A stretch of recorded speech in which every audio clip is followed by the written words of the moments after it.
இன்னைக்கு நம்ம முட்டை வச்சு ஒரு டிஷ் ஒன்று பண்ணலாம். அதுக்கு 3 முட்டை எடுத்துருக்கோம். நீங்க எத்தனை வேணாலும் எடுத்துக்கலாம்.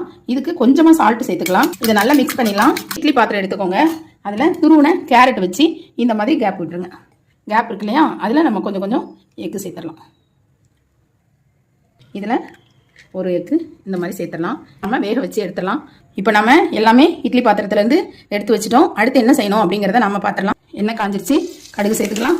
சோம்பு, பொடியாக நறுக்கின வெங்காயம், நம்ம ஆல்ரெடி சால்ட்டு சேர்த்துருக்கோம். இதில் கொஞ்சமாக சேர்த்துக்கலாம். இப்போ நம்ம 1 ஸ்பூன் குழம்பு மிளகாத்தூள் சேர்த்துடலாம்.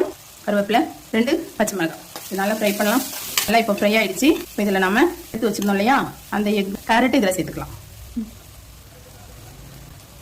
பார்க்குறதுக்கு ரொம்ப அழகான இந்த கேரட்டும் முட்டையும் சேர்ந்த இந்த கலவை நல்லா இது ரொம்பவே சூப்பராக இருக்கும். இது இன்னும் கொஞ்சம் நல்லா ஃப்ரை ஆகும். ப்ரௌனாக வதங்கிடுச்சு.